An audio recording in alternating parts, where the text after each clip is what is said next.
Hello, welcome to Watan الكرامة News Service, and we start our news top stories for today with the current affairs in Libya. Sources at Watan الكرامة channel reported that 4 people were killed and others injured in a bomb in front of As-Sahaba Mosque, center of Derna, as worshippers were leaving the Asr prayers. The sources added that the Arab Libyan armed forces continue advances in Lamlouda district, Al-Arqoub Labiyad in Ras al-Hilal and the Khallal area, where soldiers combed the district at a time when the Air Force bombed Ras al-Hilal bridge east of Derna, leading to its destruction. Moreover, the sources noted that the battles are continuing between Derna and terrorist Daesh group from Kirsa coast to Ain Marra area. A military source in Derna said most parts of city was liberated from the grip of terrorist Daesh group. The sources noted that the people are now in control of Khadija neighborhood and the western entrance to Derna and Wadi in Naqa district, except for Fanard Street, Ehrish Medical Complex, some high buildings in Courts Complex, Al-Mana buildings, as well as the Republic Bank, which are still under control of the terrorist group. The source added that Yath Wadi in Naqa and Khadija neighborhood had cut off supplies to Daesh group's elements in Ras al-Hilal district.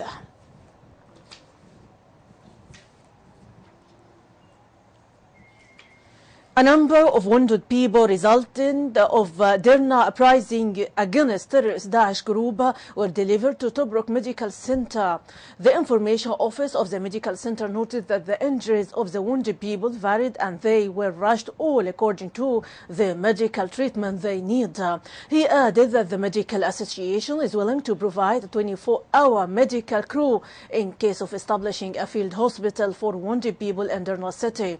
In the meantime, the director of media office of Rozm municipality said hospital of Rozm and Martuba received 80 wounded people from Derna city. The Arab Libyan armed forces succeeded in seizing 9 cars of terrorist groups in the western district of Benghazi. The military source said one of the seized cars carried a gun of 106, a complete ammunition. He noted that the Libyan armed forces are still making steady progress in the district, in addition to their success in killing a large number of terrorist elements during battles that the district witnesses.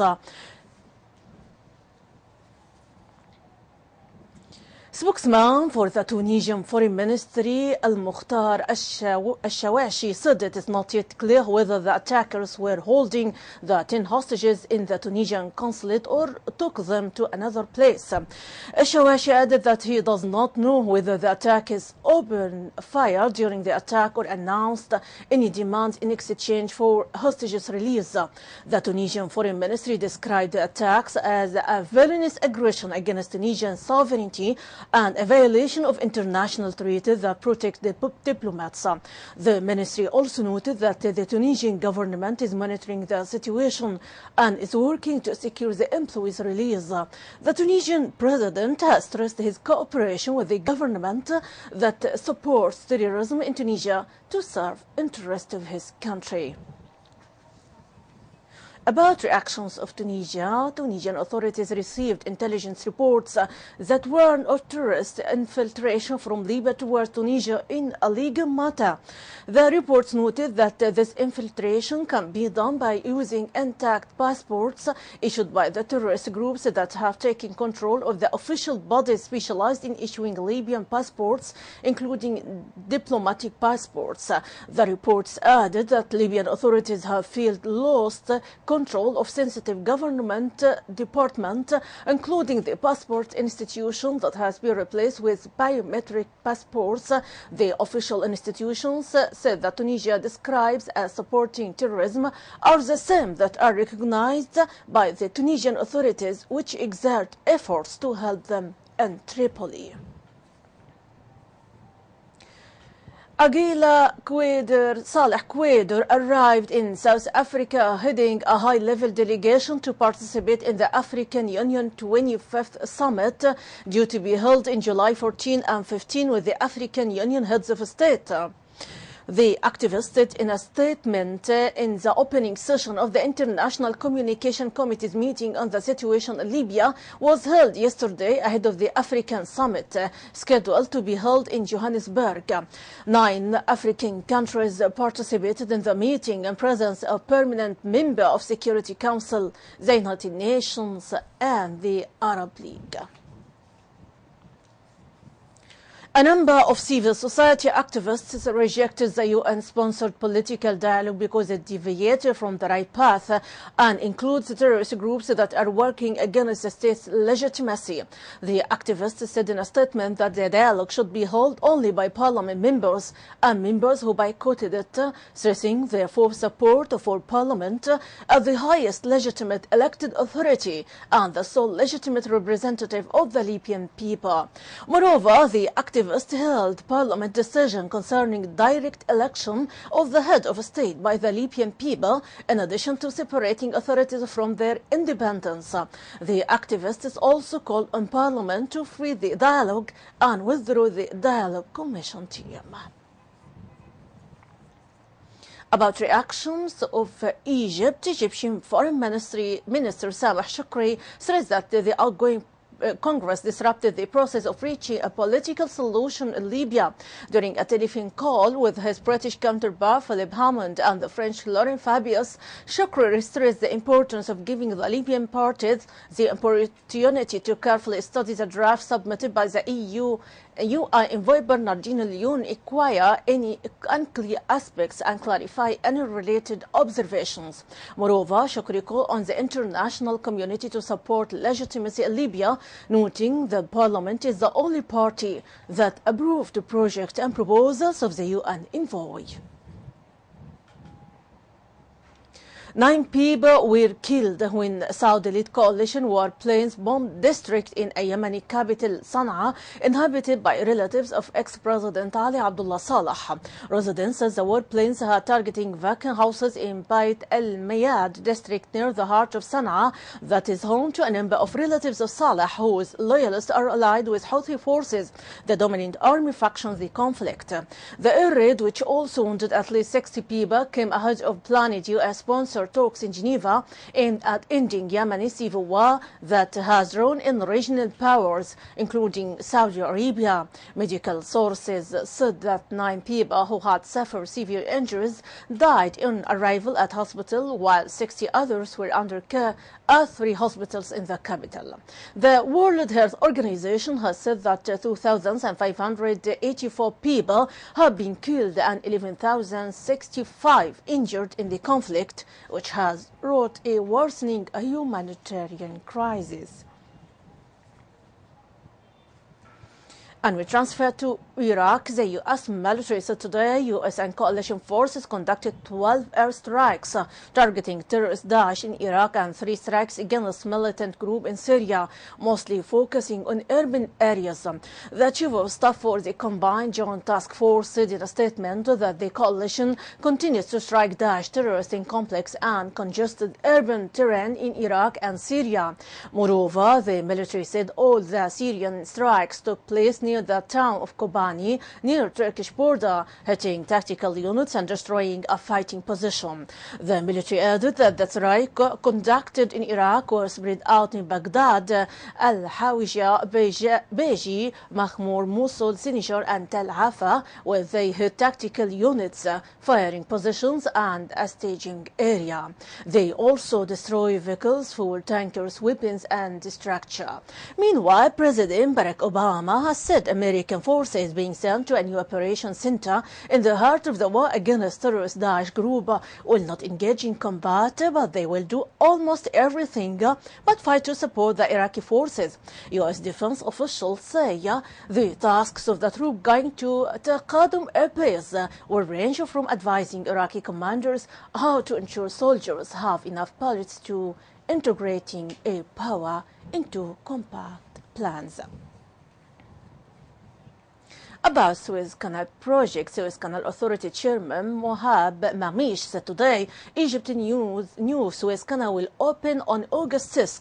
Mamish, Chairman and Managing Director of the Suez Canal Authority, also said that the digging and re-digging works would conclude on July 15. The new canal will run alongside the existing 145-year-old waterway, part of a multi-billion-dollar project to expand trade along the fastest shipping route between Europe and Asia.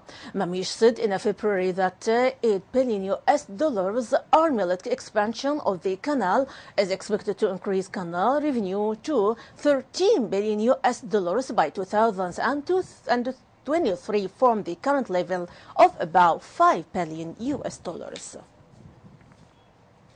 Airstrikes killed 20 suspected militants in the restive northwest of Pakistan today, the military said, as it marks the one-year anniversary of an anti-Taliban offensive in the area. The military said in a statement that airstrikes took place around Khil in North Waziristan. The region along the Afghan border used to be a key Taliban stronghold, with insurgents controlling all the major urban centers. A military spokesman said so far 2,763 terrorist kills, adding that 347 officers and soldiers had also been killed. Moreover, nearly 1 million civilians were displaced by the offensive after the military ordered them to leave their home ahead of the operations. They have still not been allowed back. The Pakistani offensive, which followed a failed attempt to hold peace talks between the government and the Taliban, has not prevented militant groups from carrying out attacks. And now we transfer to Ukraine. The Ukrainian military said today 6 Ukrainian servicemen have been killed and 14 wounded in separatist eastern territory in past 24 hours, despite a 4-month-old ceasefire deal.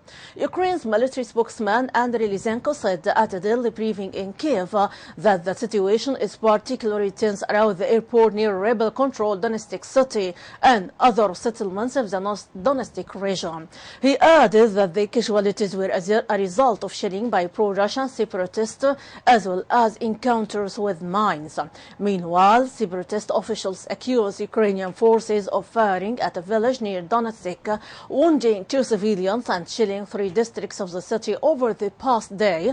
The truce brokered by the leaders of Ukraine, Russia, Germany and France has stemmed larger-scale fighting, but skirmishes claim lives almost daily on both sides, and international monitors have warned of the threat of a bigger flip-up. The Organization for Security and Cooperation in Europe said, despite assertion to the contrary, neither side has completed the withdrawal of heavy weapons as agreed in the ceasefire deal. Finally, from South Korea, South Korea's health ministry today reported 12 new cases of Middle East respiratory syndrome, MERS, bringing the total to 138, and said a 14th person had died in the outbreak. The 12 new cases, including an ambulance driver who transported a previous patient, follow 4 that were reported yesterday. The lower number had raised hopes that the outbreak might be slowing, but officials and experts predicted there would be more new cases. A 67-year-old woman who contracted the MERS virus from an existing patient became the 4th person to die in the outbreak, the ministry said. All fatalities have been among elderly patients or those who had been suffering serious existing alignment. The outbreak is the largest outside Saudi Arabia, where the disease was first identified in humans in 2012 and has stirred fears in Asia of a repeat of a 2002 and 2003 scare when severe acute respiratory syndrome SARS killed about 800 people worldwide. My audience, that is the wrap-up of our top stories for today. For much more, you can check our website www.watanalkarama.tv. Thanks for watching us. My greeting, Rانيا البليدي.